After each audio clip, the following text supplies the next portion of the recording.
आज की इस वीडियो में हम सीखेंगे कि समीकरण हल कैसे करते हैं, वो भी एक चर वाले का। ठीक है, चलिए मैं बताता हूँ कि एक चर क्यों कह रहा हूँ, अच्छे से बताऊँगा, फिर क्वेश्चन भी बताऊँगा कैसे हल करते हैं। तो सबसे पहले मैंने एक चर कहा ना, तो सबसे पहले चर सीख लेते हैं क्या होता है।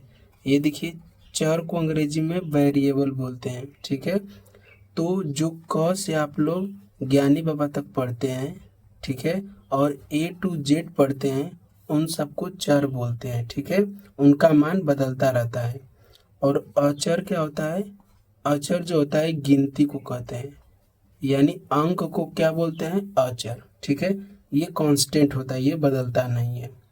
बात समझ में आई? जैसे हम कह दूं x बराबर मैं 1 2 3 4 5 रख सकता हूँ, लेकिन अगर ये 5 है तो 5 ही रहेगा, 6 नहीं हो जाएगा जब तक कुछ जोड़ूंगा नहीं तो। ठीक है, लेकिन यक्स की जगह मैं वैल्यू कोई रख सकता हूँ। ठीक है, 1 2 3 4 5 कुछ भी रख सकता हूँ। बात समझ में आई? चलिए मैं बताता हूँ समीकरण कैसे हल करते हैं। ध्यान से देखिए, मैं मिटा देता हूँ इसको।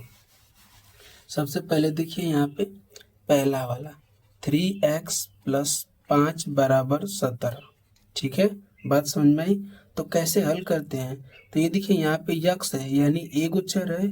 तो ये देखिए, जब एक उच्चर है और ये अचर है, ये अचर है, तो चर को एक जगह कर लूँ और अचर को एक जगह, यानी एक बगल कर लूँ, तब आसानी होगी मान निकालने में। देखिए, ये 3x को मैं यही रोक दे रहा हूँ बराबर। ये देखिए बराबर है, ये देखिए ये प्लस है ना, +5, तो जब बराबर के इधर आएगा ना तो माइनस में हो जाएगा। ठीक है, अगर यही माइनस रहता उधर जाता तो प्लस हो जाता, बराबर के उधर जाएगा तब। तो ये देखिए 17 लिखूंगा, और ये देखिए कितना है? प्लस है, जब इधर आएगा बराबर के तो -5 हो जाएगा। ठीक है, समझ में आई बात? तो इसको तो मैं इसी तरह से लिखूंगा, 3x बराबर, अब क्या करूंगा, 17 में से 5 घटा दूंगा, तो 17 में से 5 जाएगा तो कितना बचेगा? 12। ठीक है, अब देखिए हमको यक्स का मान चाहिए, तो इसीलिए ना मैं बताया हूँ कि एक चर वाला समीकरण कैसे हल करते हैं। तो ये देखिए यहाँ पे यक्स है, तो यक्स का मान निकालना है। तो ये देखिए ऐसे लिखा है 3 × यक्स = 12।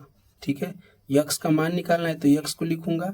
ये देखिए 3 गुणे में लिखा है, यानी गुणा में, जब बराबर के इधर आएगा ना तो भागा में हो जाएगा। ये तो 12 तो रहेगा, लेकिन 3 गुणे में है तो नीचे आके भागा में हो जाएगा। बात समझ में आई? अब देखिए यक्स बराबर, ये काट दीजिए, 3 एकम 3, 3 चौका 12, यानी 12 में मैंने 3 का भाग दिया तो कितना आया? 4 आया। तो यक्स बराबर कितना आया? 4। तो यहाँ पे पहले का आंसर आ गया कि यक्स बराबर 4 आ गया। ठीक है, दूसरा बता दूं, ये देखिए 4x - 8 = 12। ठीक है, अब देखिए, अब जान गए ना कैसे हल करते हैं। ये देखिए ये यक्स है, तो इसी का मान निकालना है, तो अचर को एक जगह कर लीजिए, चर को एक जगह कर लीजिए, तो इसको मैं रोक दे रहा हूँ। ठीक है, 4x बराबर, ये देखिए ये अचर है, अचर उठ कर देता हूँ, तो ये देखिए -8 है, तो बराबर के उधर जाएगा तो क्या हो जाएगा? प्लस हो जाएगा, तो 12, और ये देखिए माइनस है तो +8। ठीक, इतना बात समझ में आई? ये देखिए 4x बराबर, अब 12 अब +8 कितना हो जाएगा? क्योंकि दोनों प्लस हो गए ना, तो इधर आया तब प्लस हुआ है, तो जोड़ देंगे तो 12 और 8 20 हो जाएगा।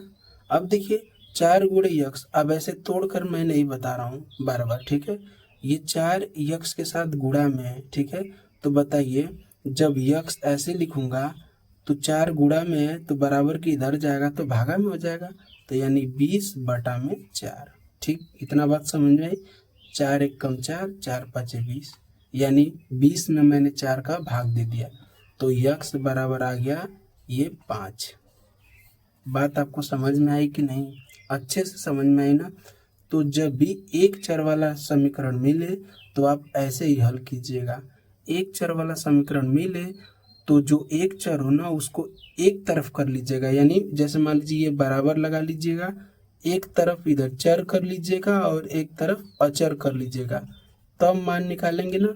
मेरा ये फार्मूला याद रखेंगे ना तो आपको जिंदगी भर काम आएगा। ये देखिए मान लीजिए 2 डब्बा, यानी ये बराबर मान लीजिए, एक और अचर लिख लीजिएगा और एक और चर, ये समझने के लिए। तो चर को एक जगह कर लीजिएगा और अचर को एक जगह कर लीजिएगा, मान निकालिएगा, देखिए आ जाएगा। बात समझ में आई? एक तरफ करके लगाइएगा। ठीक है, तो आपको यह वीडियो कैसी लगी।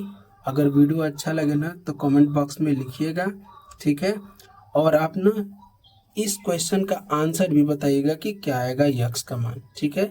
अगर वीडियो अच्छा लगे तो वीडियो को लाइक करें, चैनल को सब्सक्राइब करें और दोस्तों के साथ ज़रूर वीडियो को शेयर करें। और मेरा चैनल नया है तो प्लीज़ शेयर भी करें।